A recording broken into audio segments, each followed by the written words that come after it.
The Apostle St. Paul famously confessed his profound confusion over his own actions, lamenting that he consistently failed to perform the good deeds he desired and instead committed the very acts he despised.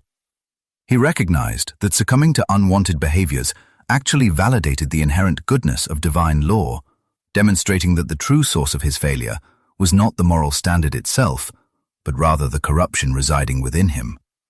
Ultimately, his poignant reflections highlight the intense, universal battle between our righteous aspirations and the crippling influence of our flawed human nature, which actively prevents us from executing our noblest intentions. Our continuous struggle against immoral behavior reveals a persistent internal craving for righteousness, a phenomenon we commonly identify as our conscience. Deriving from the Latin term conscientia, which translates to a shared internal knowledge, this concept suggests a profound dual awareness where both you and a hidden observer within your mind simultaneously acknowledge the reality of your choices. Consequently, the guilt you experience upon committing a misdeed arises not merely from the fear of societal condemnation, but from a profound, undeniable recognition of your transgression, echoing deep within your own soul. You frequently encounter this stark disconnect between your noble aims and actual behaviors throughout your daily routine, such as treating someone you cherish with unexpected anger or allowing laziness to overpower your dedication to diligent work. This chronic inability to master your own impulses points to a profound psychological fracture, an ancient dilemma that goes far beyond simple character flaws to represent a fundamental symptom of human corruption. Rather than just breaking ethical guidelines, this corruption constitutes a severe rupture in our existence, destroying our internal equilibrium and acting as a universal affliction shared by all humanity. While Judaism initially framed this corruption as direct disobedience to the explicit commands of the Creator, a perspective later expanded by Christianity and Islam, other ancient belief systems, including Vedic Hinduism, Taoism, and Egyptian religion, viewed it primarily as a disturbance of the universe's natural equilibrium. Similarly, ancient Greek philosophy treated this concept as an interruption of the social or divine hierarchy, frequently exploring it through the lens of hubris, where individuals exhibited extreme arrogance or openly defied the gods. Classic myths powerfully illustrate this fatal overconfidence, whether through mortals boasting of unmatched skills, or figures like Icarus ignoring crucial warnings, transgressions that inevitably provoked Nemesis, the goddess of retribution, to enforce a devastating cosmic rebalancing. Within his Poetics, Aristotle categorized the crucial era leading to a tragic hero's ruin as hamartia, a term literally translating to a failure to hit the target, emphasizing that such catastrophic missteps often stem from fundamental ignorance rather than deliberate malice. He considered hubris a specific manifestation of this miscalculation, representing a severe departure from the ideal balance of healthy self-respect, leaning too far past insecurity into dangerous excess. Expanding on human frailty in his Nicomachean Ethics, Aristotle introduced akrasia, describing the painful lack of willpower where you fully comprehend the correct path, yet surrender to immediate cravings, an incontinent state that he believed could eventually be conquered through rigorous self-discipline and the deliberate cultivation of phronesis, or practical wisdom. In stark contrast to Hellenistic thinkers who trusted intellectual reasoning to subdue wild appetites, St. Paul insisted that personal determination alone could never permanently liberate anyone from this deep-seated corruption, arguing instead that true salvation requires divine grace and cannot be fully attained until the afterlife. He viewed this lifelong struggle as a grueling war between the flesh and the spirit, a relentless hardship he famously characterized as a persistent thorn in his flesh. Exploring the ancient origins of this struggle, the Old Testament predominantly utilizes the Hebrew term chatah to describe missing the mark, a concept of moral deviation and rebellion that significantly predates its Greek counterpart, originating in oral traditions as early as the 10th century before Christ. The earliest explicit mention of this corrupting force emerges in the 4th chapter, 7th verse of Genesis, where the Creator cautions Cain that an entity is crouching near his door, hungry to consume him if he abandons the path of righteousness. This chilling imagery portrays malevolence not as a mere concept, but as a predatory force lying in wait, eager to ensnare the vulnerable. Correspondingly, the New Testament predominantly adopts the Greek word hamartia, utilizing it to convey this ancient Hebrew understanding of profound moral failure, rather than the classical Aristotelian notion of a simple, tragic miscalculation. A profound transformation occurs when focus shifts toward the internal disposition, fulfilling the ancient Old Testament prophecy of a covenant inscribed directly upon the human heart. Transgression transcends mere physical violations, such as stealing, killing, or infidelity, and moves beyond destructive language like slander, deceit, or profanity. As proclaimed by the Lord Jesus during the Sermon on the Mount, the true origin of iniquity resides within your deepest thoughts, longings, and motives. Consequently, moral law becomes an entirely internal mechanism, demonstrating that your primary arena of conflict is situated deep within the psyche, thereby intertwining theological principles and psychological insights into a single framework for comprehending human failing. The foundational narrative of corruption infiltrating existence initiates with the serpent seducing Eve, leading her and Adam to defy divine instruction by consuming the prescribed fruit. This primal manifestation of arrogant rebellion, driven by an ambition to equal the Creator, entirely fractures their divine bond, ultimately resulting in their banishment from Eden. Such a pivotal event inaugurates the concept of original sin, establishing a compromised spiritual condition that is subsequently passed down to all generations. Straying from the sacred is universally recognized as the ultimate primordial transgression, representing your persistent vulnerability to losing your moral compass, a state St. Augustine of Hippo defined as concupiscence, an inherent chaotic yearning that predisposes humankind to wrongdoing. With the exact same subtlety that guides you toward virtue, malevolent influences continuously orchestrate your pull toward malevolence. Seductive enticements and shadowy dynamics are inextricably woven throughout the fabric of your everyday existence, prompting those routine personal failings that distance you from compassion, truth, and righteousness. Ultimately, these individual decisions foster profound alienation, separating you not only from the divine, but additionally fracturing your connections with your peers and your own core identity. Carl Jung articulated this phenomenon perfectly, noting, "Men would never have talked of sin and the forgiveness of sin had this not been a fundamental psychological fact that existed long before there were any laws." Deviation from the will of the gods was a preoccupation of humanity even in primeval times. Individual transgressions categorize themselves into acts of commission, where you purposefully execute a wrongful deed, and failures of omission, which occur when you neglect a righteous action, like abandoning an individual facing critical peril. Categorized by their gravity and underlying malice, these misdeeds classify as either venial or mortal in nature. Minor infractions are deemed venial, subtly diminishing your spiritual vitality without completely eradicating your connection to the divine realm. Conversely, mortal infractions constitute catastrophic ruptures of that sacred alliance, requiring 3 precise elements to qualify. The action must encompass a severely grave matter. You must possess complete awareness of its destructive capacity, and you must proceed with absolute, intentional willingness. Engaging in mortal wickedness triggers a spiritual demise drastically more devastating than bodily mortality, plunging you into an everlasting isolation from supreme benevolence, commonly recognized as hell. As the scriptures advise, you should not dread entities merely capable of destroying your flesh, but reserve your terror for the power that can annihilate both spirit and corpse in the infernal depths.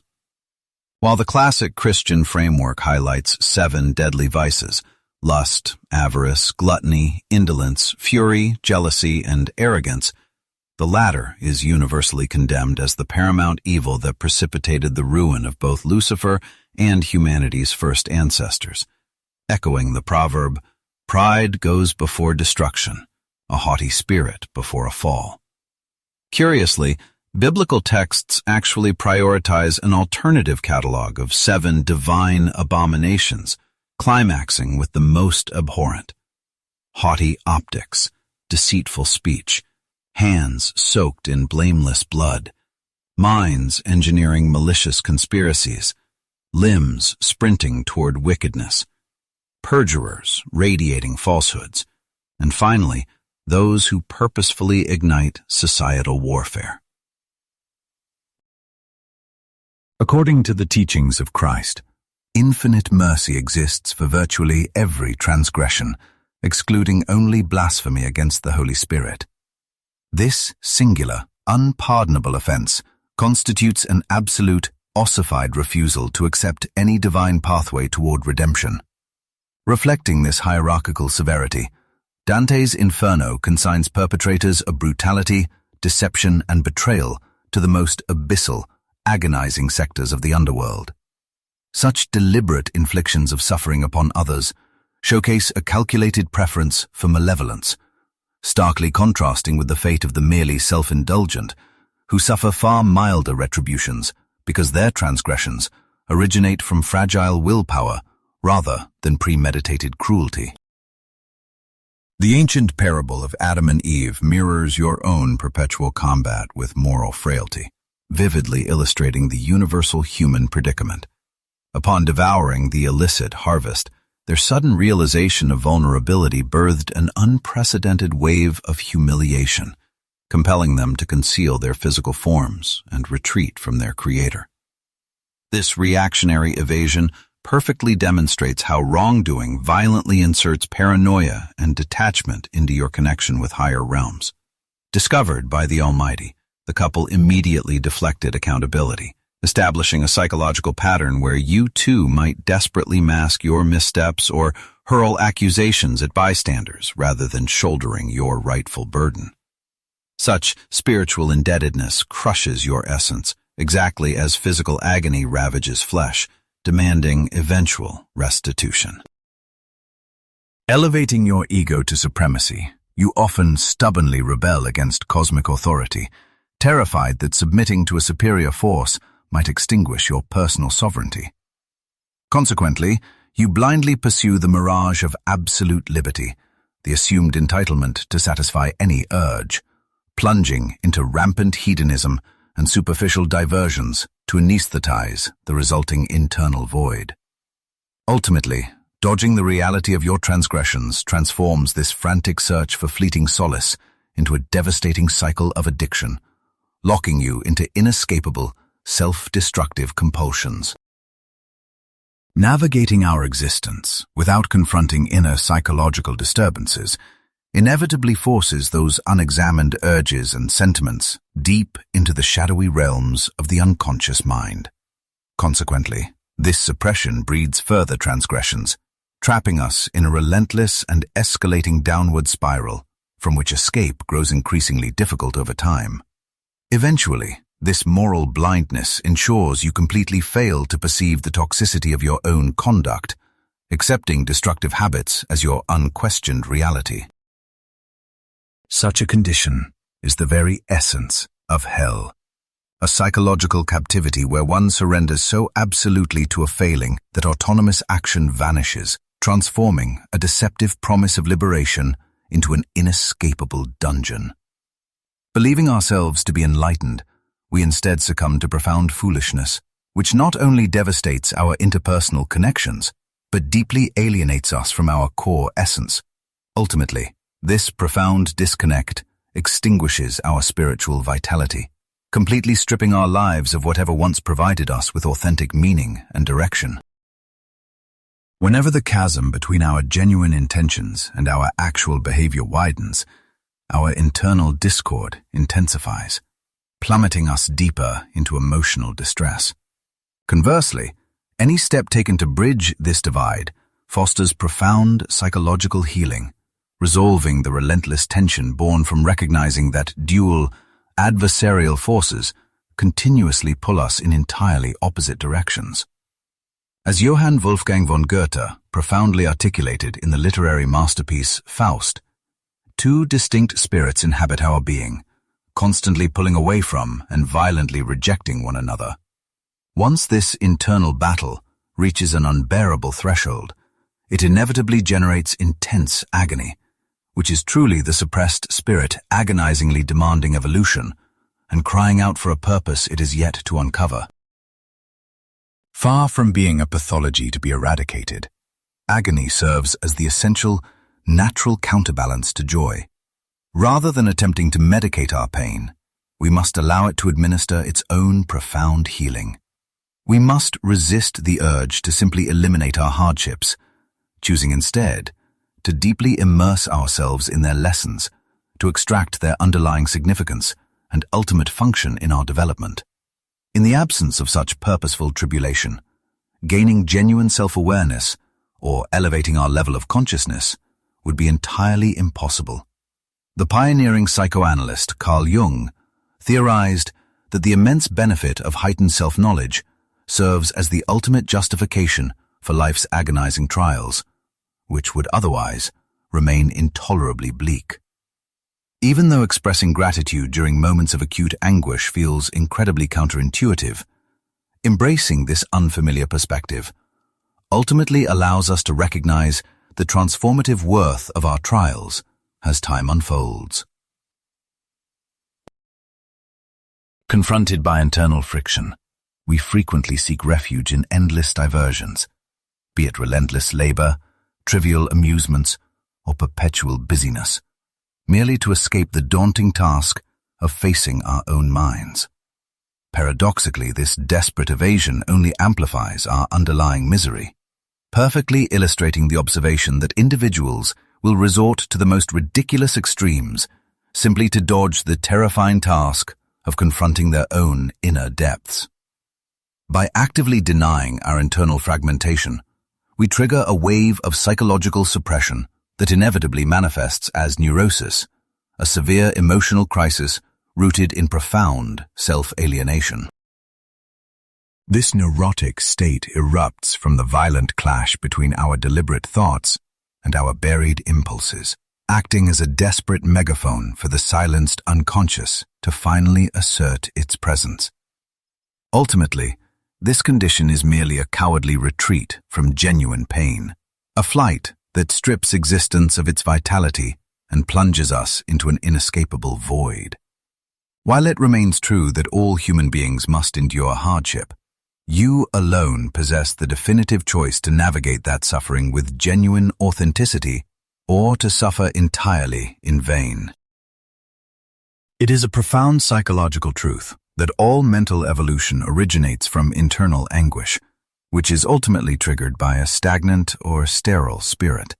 In this light, a neurotic breakdown often operates as a brilliantly disguised gift, forcefully compelling us to finally acknowledge the fractured fragments of our identity that we have long abandoned. The acclaimed psychoanalyst Marie-Louise von Franz similarly argued that enduring a severe depressive episode can be the most profound blessing one could ever receive from the divine. She highlighted that Jung viewed neurotic breakdowns as hidden miracles, primarily because they remain the sole catalyst capable of forcing an individual to examine their internal landscape. Otherwise, as long as life remains comfortable, the vast majority of people will perpetually flee from their own truth. The elements of our character that we stubbornly refuse to accept never truly vanish. Rather, they are forcefully cast out onto the people around us, materializing as the harsh judgments and relentless blame we inflict upon the world. This concealed and disowned fraction of our identity which harbors all the emotions we actively despise, is fundamentally known as the shadow. Transgression essentially occurs whenever these buried fragments violently surface in manners that blatantly violate our ethical frameworks and personal conscience. By stubbornly remaining blind to our own darkness, we allow it to silently sabotage our actions and inflict profound damage upon our surroundings, acting as a traumatized core of the mind that is desperately crying out for acknowledgement, yet simultaneously serving as the critical starting point for true psychological restoration.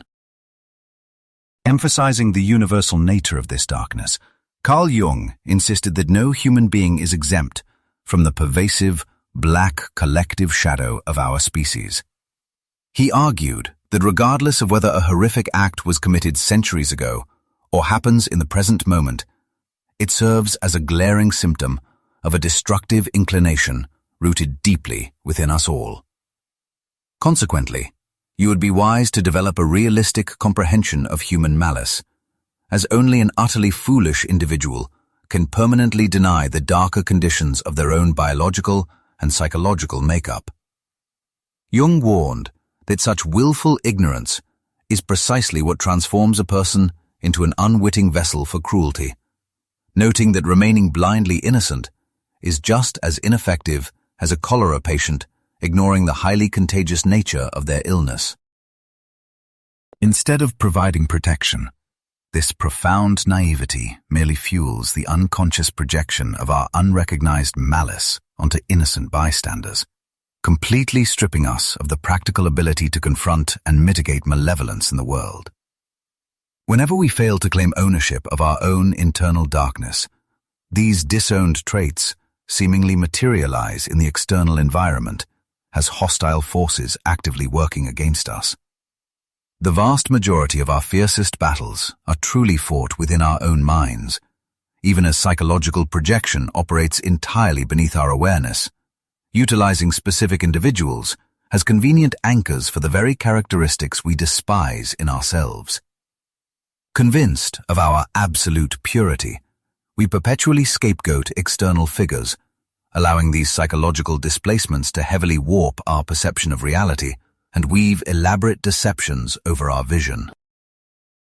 Ultimately, these self-generated illusions spin a suffocating cocoon that threatens to isolate us completely, proving the psychological assertion that the act of displacement morphs our external environment into a direct mirror of our own unacknowledged visage. Strictly speaking, the phenomenon of projection is only verifiably present when accompanied by noticeable relational turbulence, manifesting as chronic arguments, endless miscommunications, or extreme idolization. These interpersonal disruptions serve as crucial warning beacons, urgently indicating that you must pause and engage in profound self-examination. The essential inquiry you must ask yourself is why a particular individual triggers such an overwhelmingly visceral emotional reaction within your psyche. While projection carelessly flings your unacknowledged internal baggage onto external targets, genuine reflection only occurs when you courageously identify those exact, aggravating, or mesmerizing traits within your own soul. Only through this intense self-interrogation are you finally permitted to reclaim those lost fragments of your identity and seamlessly integrate them back into your conscious being. By pulling back your outward projections and recognizing that the genuine root of strife lies internally, you awaken to your psychological divide, thereby initiating the journey of psychological recovery. This realization stands as a fundamental pillar within the process of individuation, because identifying an issue is the critical prerequisite for resolving it. Through a mindful awareness of our own transgressions, we empower ourselves to pursue genuine virtue. Engaging in profound internal exploration inevitably brings you face to face with your shadow self, an encounter that arises entirely on its own. This confrontation inevitably sparks a blatant, agonizing internal clash that cannot simply be willed away or quickly solved. Rather than forcing an immediate answer, you must endure this psychological strain with steadfast patience until a spontaneous, unforeseeable resolution finally surfaces. It is imperative to shoulder your wrongdoings deliberately, preventing those very flaws from ultimately driving your actions. As Carl Jung noted, treating personal transgressions as a highly valued responsibility prevents one from offloading that burden onto others, just to maintain an illusion of personal sanctity while dictating morality to the world. Refusing to acknowledge your own dark side equates to abandoning your psychological sibling, that flawed internal entity willing to execute the exact deeds you deem too frightening or improper to perform. Dismissing this shadowy counterpart fundamentally rejects your own nature, breeding deep-seated agitation and internal warfare. Whenever someone continuously laments about enduring hostile arguments and bitter resistance with their cherished loved ones, it often reveals a profound possession by rage. Such an individual has essentially merged their own sense of self with the identity of the person they are fighting. Pushback naturally arises in relationships because attempting to live someone else's life violates both their sovereign individuality and your own unique essence. These relational frictions actually serve as vital instinctual guides, generating frustration precisely to forcefully awaken you to your own separate existence. Upon grasping this dynamic, you can accept the inevitable shifts in emotion without anxiety, recognizing that periods of deep affection will invariably be followed by moments of intense resentment. Embracing this vital paradox means accepting that constant internal unity is an impossible illusion. Our ultimate objective should never be an unattainable perfection, but rather a comprehensive psychological wholeness. Any transgressions you refuse to acknowledge will ultimately dictate your behavior, as mere mental fortitude is entirely insufficient to defeat them. Authentic contrition demands a profound humility, yet countless individuals stubbornly refuse to relinquish their arrogance or yield to a greater authority. Genuine modesty does not involve degrading your own self-worth, but rather focusing less on your own ego entirely. Clinging to the fantasy of absolute self-reliance while trying to forcibly eradicate flaws through sheer grit only inflates the ego, paving the way for an inevitable downfall where suppressed vices are replaced by a multitude of self-righteous delusions. Ancient wisdom illustrates that when a malevolent force is expelled, it wanders barren landscapes before ultimately deciding to return to its original host. Upon finding its former psychological residence flawlessly cleaned yet completely unguarded, it invites in 7 distinctly darker entities, leaving the victim in a considerably more devastated state than before. This influx of magnified malice demonstrates that implementing superficial behavioral shifts without securing a profound internal metamorphosis simply creates a dangerous vacuum. Failing to establish a robust psychological bedrock leaves you completely exposed to drastically more severe spiritual afflictions. Maintaining a state of spiritual wakefulness requires you to continuously defend your inner sanctum through virtuous intentions, speech, and actions, all while remaining acutely conscious of your inherent vulnerabilities. Lacking this constant watchfulness transforms your mind into a pristine yet defenseless dwelling, practically begging for hostile occupation. It is essential to emulate the prudent builder who anchored his residence upon solid stone, ensuring it could withstand the most ferocious storms and rising tides without collapsing. Reaching the absolute depths of despair ultimately serves a vital purpose, as arriving at the very bottom leaves no other trajectory but an upward ascent. Enduring these periods of profound gloom acts as the necessary conditioning for encountering immense illumination. Practitioners of alchemy identified this exact phase of profound purification as the albedo, or the whitening, which serves as the critical second milestone within the great work.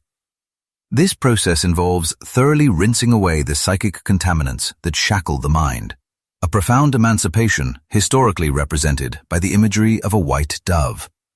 Similar practices of catharsis formed the absolute core of initiation ceremonies within ancient Greek mystery schools, notably within the traditions of Eleusis and the Orphic paths, where acolytes endured metaphorical deaths to conquer their mortal terrors and ready themselves for divine communion.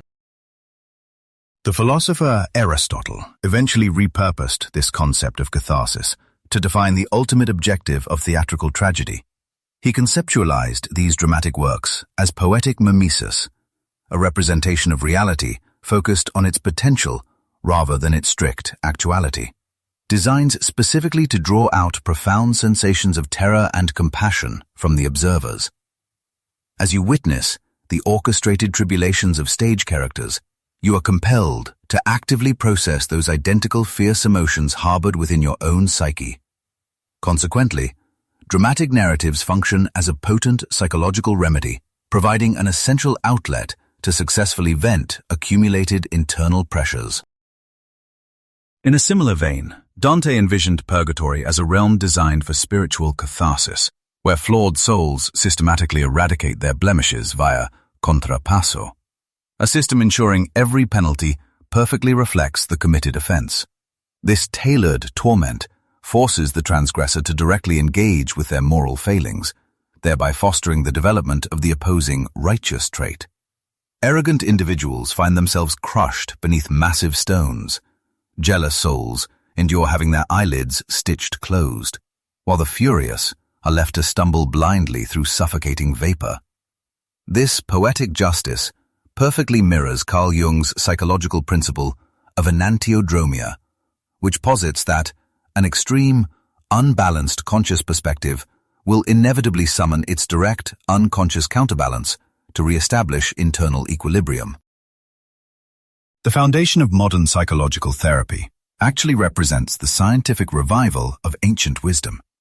When Sigmund Freud and Joseph Breuer collaborated on their seminal text, Studies on Hysteria, they established the concept of catharsis as the deliberate unearthing of buried psychological trauma. Allowing a patient to vocalize these hidden feelings, which serve as the underlying source of neurotic behavior, provided a mechanism for discharging internal stress and achieving profound comfort. This approach was famously dubbed the talking cure by an individual under Breuer's care, an expression that Freud ultimately embraced as the cornerstone of his entire analytical framework. Within the Christian tradition, escaping the destructive loop of moral failure requires repairing your bond with the divine via the sacrament of reconciliation, a practice demanding a completely transparent acknowledgement of personal transgressions. Although believers are strictly obligated to disclose only mortal sins, bringing venial sins to light is highly recommended, because this practice mends the spirit and fortifies you against more severe moral failings. From a purely mental standpoint, maintaining an active awareness of your flaws is crucial, and the act of disclosing these faults to another person serves as a powerful safeguard against psychological repression. The biblical directive to confess to one another and offer mutual prayer highlights this healing dynamic, emphasizing that the earnest petitions of a just individual carry immense therapeutic and spiritual weight. Following disclosure, you must enter a phase of sincere contrition, which involves experiencing profound regret for past misdeeds and committing to deep personal transformation. This authentic remorse unlocks the door to divine compassion, paving the way for the subsequent phase of atonement, or at-one-ment, where you actively attempt to mend the harm you have caused through charitable deeds, acts of devotion, or penitential practices. Successfully navigating this repair process heals the ruptured divine connection and culminates in total redemption, liberating you from your transgressions while completely mending your fractured psyche. Viewed from this perspective, you could reasonably argue that the root of all mental distress fundamentally lies within a crisis of the human spirit. True salvation demands that you take absolute ownership of your culpability, a principle reflected during liturgical ceremonies, where worshippers solemnly declare, mea culpa, mea culpa, mea maxima culpa, acknowledging their profound personal responsibility. Embracing this unvarnished truth forces you to accept your actions without resorting to rationalizations or shifting the blame. Within Catholic theology, the Blessed Virgin Mary stands as the supreme defender of the flawed, as her physical form bypassed decay and was taken directly into the celestial realm, permanently sanctifying human flesh through the incarnation of the divine within her. Through her continuous intercession on behalf of humanity, she guides you toward a stark realization of your moral failings, allowing you to comprehend exactly how your existence has veered off course. Authentic sorrow for one's misdeeds naturally yields divine favor, a reality that resonates equally within the realms of theology and behavioral science. As you navigate this path of transformation, you must continually lean on this unmerited and spontaneous spiritual assistance, which empowers you to reject destructive habits and forge a tighter bond with the Creator. Echoing the scriptural assertion from Romans chapter 5, verse 20, moments of immense moral failure are frequently met with an even more overwhelming outpouring of celestial compassion. Following this initial salvation, you embark upon the endless endeavor of sanctification, a continuous earthly quest to reflect divine purity that eventually culminates in the afterlife through theosis, granting you the beatific vision and perfect, blissful unity with the Almighty. Reviewing this entire developmental arc reveals that transgressions inevitably trigger an internal moral alarm, resulting in the heavy burden of a guilty conscience. By engaging in honest disclosure and demonstrating genuine remorse, you invite divine pardon into your life, while subsequent acts of atonement repair your spiritual bonds and finalize the healing of your shattered identity. At every stage of this evolution, supernatural grace propels your spiritual maturation, facilitating a lifelong pursuit of sanctity that ultimately peaks in the magnificent state of theosis. Ultimately, this framework defines the Christian psychological and spiritual expedition, guiding you out of profound internal ruin toward absolute integration and divine communion. Recognizing our universal susceptibility to moral failure ought to foster profound humility, rather than drowning us in excessive counterproductive shame. This collective human vulnerability serves as a unifying force, acting as the crucial initial catalyst for any meaningful personal metamorphosis, just as ancient texts warn that claiming absolute innocence is a self-inflicted delusion. The fundamental objective of religious confession perfectly mirrors the absolute prerequisite of modern psychotherapy, preventing internal conflicts from slipping into the dark recesses of the unconscious mind. Consequently, seeking guidance from both a mental health professional and a spiritual leader offers immense benefits, as these two disciplines work synergistically to fortify your character and mend your innermost being. While a secular therapist assists you in navigating the weight of your internal struggles, the Christian narrative presents a savior who completely absorbs your moral failings, offering profound restoration through ultimate sacrifice. This religious framework delivers a dual psychological advantage, initially forcing you to confront the friction between your conflicting desires rather than hiding from it. By maintaining a clear awareness of this struggle, you successfully stop an identifiable pain from morphing into a submerged, deeply agonizing subconscious torment. Furthermore, this faith system enables you to significantly reduce your psychological load by transferring your anxieties to a higher power, fulfilling the ancient promise of providing sanctuary to all who are exhausted and weighed down by life's burdens. This profound act of surrender cultivates an incredibly intimate connection between the human spirit and the divine creator. Yet you must also strive to extend that profound affection outward to your fellow human beings. Carl Jung observed this dynamic, noting that the earliest forms of modern analytical therapy directly trace their lineage back to the religious confessional booth. He suggested that the moment humanity grasped the concept of moral wrongdoing, we simultaneously developed the habit of psychological concealment, which clinicians now identify as repression. While harboring these hidden secrets can act as a toxic substance, managed in minuscule amounts, this psychological isolation might paradoxically serve as a vital medicine, acting as a crucial prerequisite for developing a truly distinct and individualized personality. The profound human urge to fabricate secrets has existed since our most primitive origins, acting as a vital defense mechanism against losing your individuality within the collective mind of the community.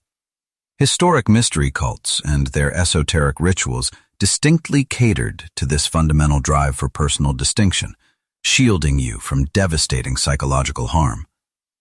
While concealing something intentionally can foster personal growth, allowing a secret to slip from your conscious awareness transforms it into a repressed element, completely obscured from your own understanding. Once buried within the unconscious, this hidden material fractures from your waking awareness to operate as an independent entity, entirely beyond the reach of your rational control or correction. This severe fragmentation ultimately breeds neurotic conditions, because harboring any solitary secret inevitably generates an unwarranted burden of guilt, regardless of its actual moral weight. Constantly suppressing emotions and hoarding personal mysteries are psychological offenses that nature eventually punishes with illness. Yet, unveiling these hidden truths to others transforms a detrimental habit into a healthy and potentially virtuous act. Psychological distress stems primarily from this solitary emotional confinement, suggesting that you inherently deserve to witness the imperfect, absurd, and culpable aspects of others that you so desperately try to mask. Nature seemingly views the concealment of your frailties as an offense equal to being completely dominated by them. Consequently, your inner moral compass insists that you abandon the facade of flawlessness and acknowledge your shortcomings, despite the inevitable injury to your ego. Failing to take this courageous step traps you behind an imperceptible barrier, isolating you from the authentic experience of shared humanity and genuine connection with those around you. This profound need for openness illuminates the immense value of authentic confession, a transformative concept almost certainly understood by the architects of antiquity's initiation ceremonies and esoteric traditions. The mandate to relinquish your current possessions in order to gain something new perfectly encapsulates what Carl Jung considered the initial phase of analytical psychology, the act of unburdening oneself. You must abandon your defensive barriers and terror of the unknown mind, allowing yourself to neutrally witness the spontaneous emergence of internal imagery and emotions. Engaging in this vulnerable process enables you to unearth and reclaim the fragments of your psyche that were previously suppressed or left behind. Jung articulated this insight powerfully, asserting that enduring the agony of confronting my flaws constitutes a profound victory, because embracing my seemingly pathetic or worthless traits forms my shadow, granting me essential psychological depth and reality. He questioned how I could possess any true substance if I failed to cast a shadow, realizing that absolute wholeness demands the integration of a dark side, which ultimately reminds me that I am just another human being. However, if you keep this profound realization of internal unity strictly to yourself, it merely drives you back into the very isolation and suppression that spawned your initial psychological distress. Merely possessing self-awareness without sharing it provides an incomplete remedy, because your fundamental condition of loneliness is never truly dismantled.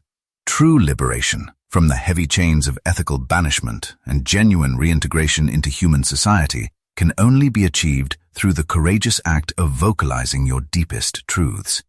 The ultimate objective of this cathartic approach is absolute disclosure, which requires not only an intellectual grasp of your history, but also a profound emotional experience and the subsequent discharging of pent-up feelings.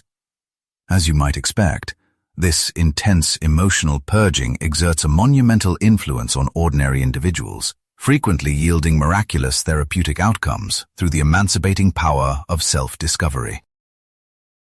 Throughout history, the prerequisites for spiritual rescue have consistently involved acknowledging wrongdoing, expressing remorse, and undergoing a process of cleansing. Whenever psychological analysis facilitates this deep unburdening, it triggers a profound personal revitalization that you might frequently symbolize in your sleep as a revitalizing plunge into water or powerful motifs of resurrection. These nocturnal visions demonstrate that comprehending the hidden realms of your mind and consciously weaving them into your daily existence restores your life force and shatters the detrimental cycles responsible for perpetual agony and bewilderment. Nevertheless, disclosing your transgressions must remain an intensely individual journey, free from the external imposition of shame regarding actions you do not genuinely perceive as wrongful. Jung established a core guideline, emphasizing that you are solely obligated to articulate the misdeeds that truly weigh upon your own conscience. If society universally denounces a particular behavior that you fundamentally feel is innocent, you are under no obligation to repent for it, as it completely transcends your personal ethical framework and falls beyond any institutional jurisdiction. Consequently, alleged offenses, especially those concerning intimacy, that generate absolutely no internal remorse, do not necessitate any formal acknowledgement. This perspective does not grant you permission to intentionally engage in harmful behaviors while merely rationalizing them as permissible actions. Instead, Jung is highlighting a profound internal reality. The authentic sensation of wrongdoing originates from an autonomous moral compass that you cannot consciously manipulate or deceive. Whenever an event fails to trigger a sincere pang of remorse within your core, it exists independently of your individual ethical code and demands no declaration of guilt. Naturally, this subjective approach to morality excludes that rare fraction of the population entirely devoid of a moral compass, such as violent sociopaths or unrepentant murderers. Interestingly, the Carpocratians, a primitive Christian Gnostic faction, argued that engaging in transgressive acts was a prerequisite for salvation, operating on the logic that redemption is impossible without a prior fall from grace. They actively embraced antinomianism, intentionally violating established ethical and societal regulations as a religious practice. Their doctrine mandated that a spirit must endure every facet of mortal existence, including profound moral failure, to completely conquer the physical realm and elevate itself to a sacred state. These radicals viewed gnosis, the attainment of deliverance via profound experiential understanding, as the exclusive avenue to spiritual rescue. Conversely, the Encratites operated as severe minimalists who fiercely repudiated any type of earthly pleasure, pursuing a brutally literal execution of the messianic model that prioritized absolute chastity and deprivation.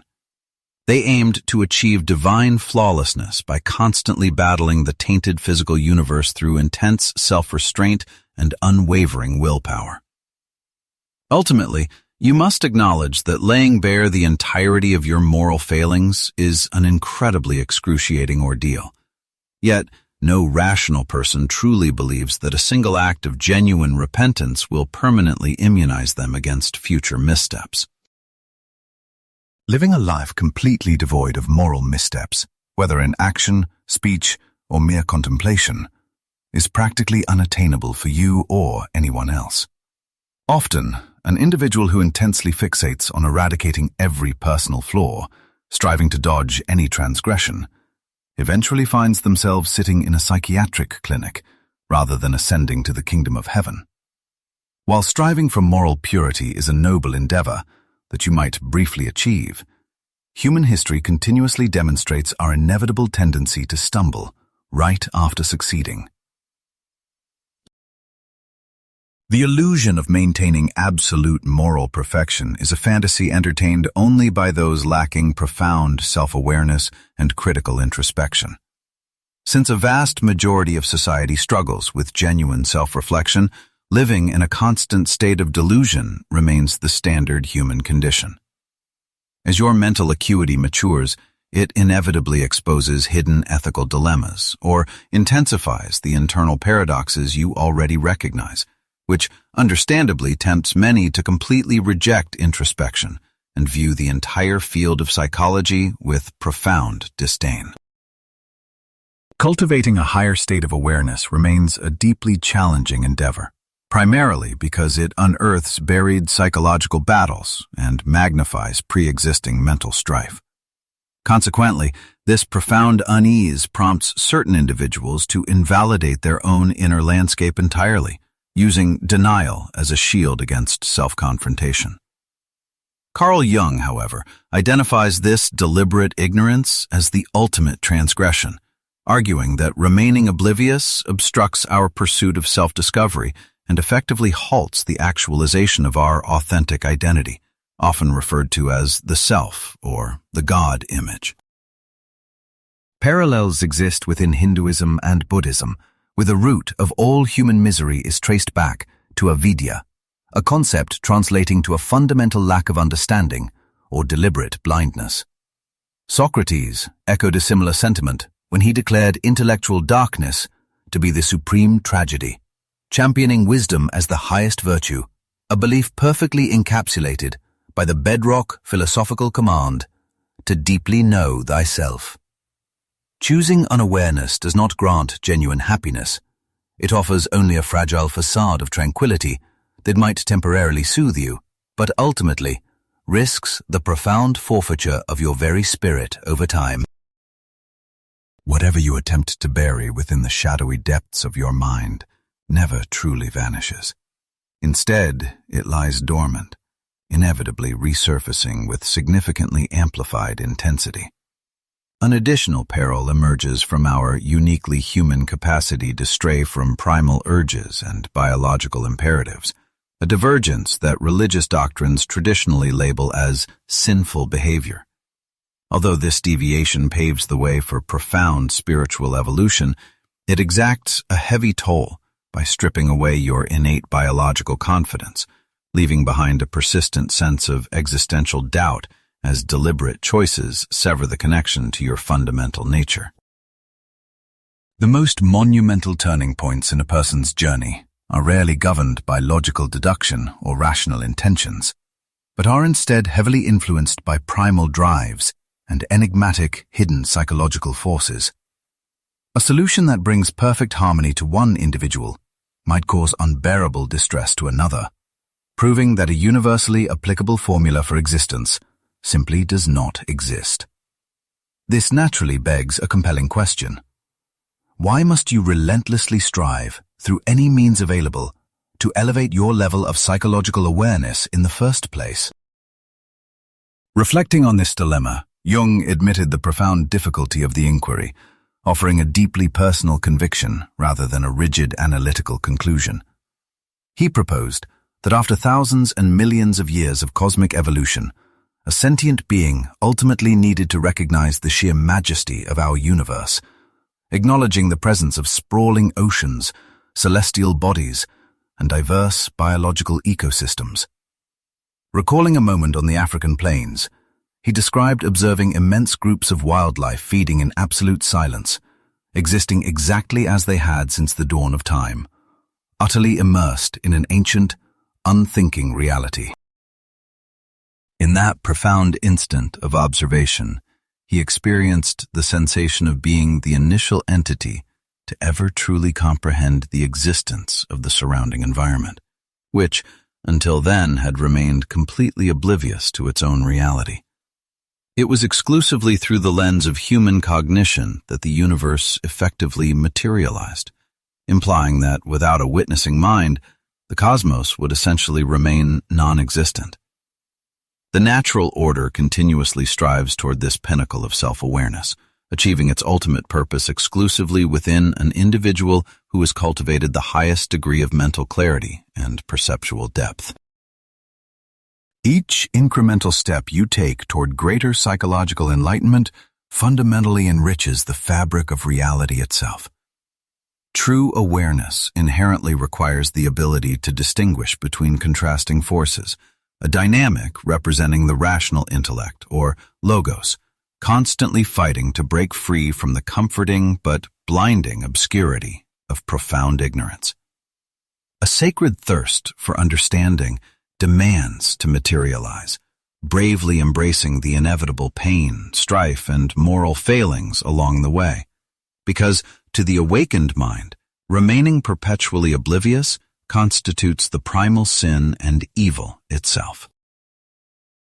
The very act of observing and analyzing is what injects significance and tangible reality into our surroundings. Prior to the emergence of a perceiving mind, the cosmos merely occupies space, completely ignorant of its own breathtaking complexity.